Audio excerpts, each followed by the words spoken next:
Bismillahirrahmanirrahim. Assalamualaikum warahmatullahi wabarakatuh. Sahabat beriman, jauh sebelum diciptakannya Nabi Adam alaihissalam, Allah telah menciptakan akal dan nafsu. Setelah akal dan nafsu diciptakan, akal dan nafsu dipanggil untuk menghadap Allah, maka terjadilah dialog di antara mereka. Simak ulasannya dalam video ini dan tonton hingga akhir.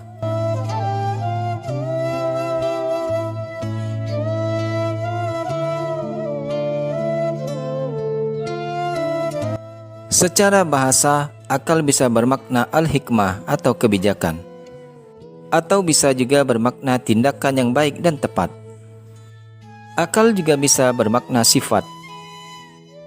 Dikatakan ukilah lahu syau'un, artinya dijaga atau diikat akalnya dan dibatasi. Secara istilah, akal adalah daya pikir yang diciptakan Allah Subhanahu wa Ta'ala untuk manusia, kemudian diberikan muatan tertentu berupa kesiapan dan kemampuan yang dapat melahirkan sejumlah aktivitas pemikiran serta dapat membedakan yang salah dan yang benar, yang berguna bagi kehidupan manusia yang telah dimuliakan oleh Allah Subhanahu wa Ta'ala.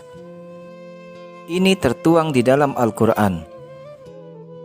Dan Dia menundukkan malam dan siang, matahari dan bulan untukmu, dan bintang-bintang itu ditundukkan untukmu dengan perintahnya.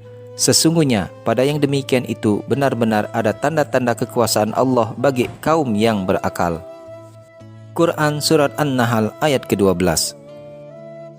Sedangkan nafsu dalam bahasa Melayu adalah nafsu, bermakna keinginan, kecenderungan atau dorongan hati yang kuat. Jika ditambah dengan kata hawa, hawa nafsu biasanya dikaitkan dengan dorongan hati yang kuat untuk melakukan perkara yang tidak baik. Ada kalanya bermakna selera. Jika dihubungkan dengan makanan, nafsu syahwat pula berarti kebirahian dan keinginan bersetubuh. Jauh sebelum diciptakannya Nabi Adam alaihissalam, Allah Subhanahu wa Ta'ala telah menciptakan akal dan nafsu. Setelah akal dan nafsu diciptakan, mereka dipanggil untuk menghadap Allah. Maka terjadilah dialog di antara mereka dengan Allah Subhanahu wa Ta'ala. Dalam sebuah kitab karangan Utsman bin Hasan bin Ahmad Asy-Syakir Al-Khawbawi menerangkan bahwa sesungguhnya Allah Subhanahu wa Ta'ala telah menciptakan akal. Maka Allah Subhanahu wa Ta'ala telah berfirman, "Wahai akal, menghadaplah engkau." Maka akal pun menghadap kepada Allah Subhanahu wa Ta'ala. Kemudian Allah Subhanahu wa Ta'ala berfirman, "Wahai akal, berbaliklah engkau." Lalu akal pun berbalik. Kemudian Allah Subhanahu wa Ta'ala berfirman lagi, "Wahai akal, siapakah aku?" Lalu akal pun berkata, "Engkau adalah Tuhan yang menciptakan aku dan aku adalah hamba-Mu yang dhaif dan lemah." Lalu Allah Subhanahu wa Ta'ala berfirman, "Wahai akal, tidak kuciptakan makhluk yang lebih mulia daripada engkau." Setelah itu Allah Subhanahu wa Ta'ala menciptakan nafsu dan berfirman kepadanya yang bermaksud, "Wahai nafsu, menghadaplah kamu." Nafsu tidak menjawab, sebaliknya mendiamkan diri. Kemudian Allah Subhanahu wa Ta'ala berfirman lagi, "Siapakah engkau dan siapakah aku?" Lalu nafsu berkata, "Aku adalah aku dan engkau adalah engkau." Setelah itu Allah Subhanahu wa Ta'ala menyiksanya dengan neraka jahim selama 100 tahun. Dan kemudian mengeluarkannya. Kemudian Allah Subhanahu wa Ta'ala berfirman, "Siapakah engkau dan siapakah aku?" Lalu nafsu berkata, "Aku adalah aku dan engkau adalah engkau."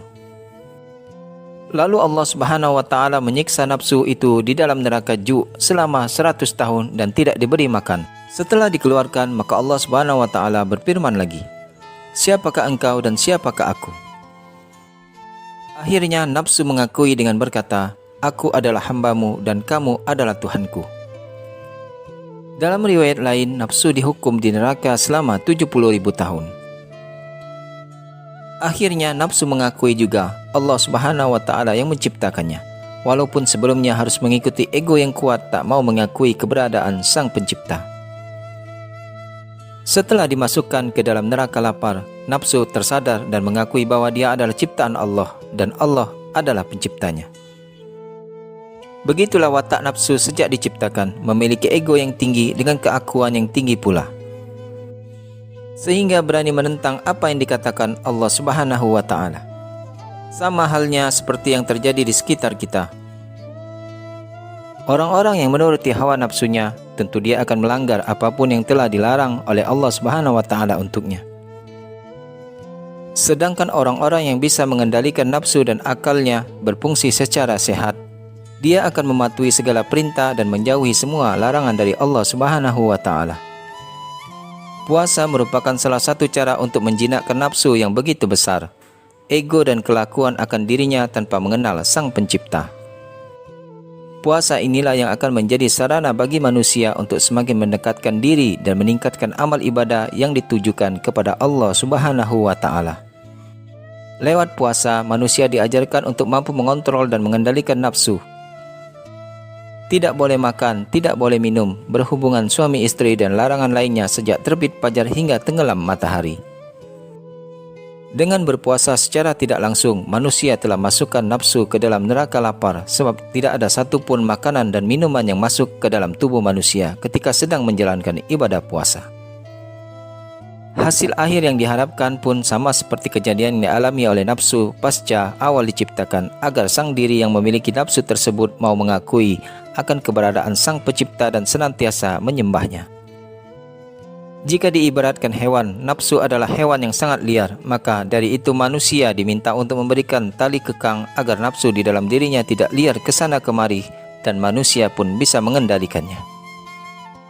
Di dalam tafsir Al-Azhar pada surat Al-Fajr dijelaskan bahwa nafsu terbagi menjadi 3 tingkatan, yakni nafsu amarah, nafsu yang selalu mendorong agar berbuat sesuatu di luar pertimbangan akal yang tenang. Manusia banyak yang terjerumus ke dalam lembah kesesatan akibat mengikuti nafsu yang satu ini. Setelah mengikuti nafsu amarah, timbullah rasa penyesalan diri. Inilah yang disebut dengan nafsul lawamah.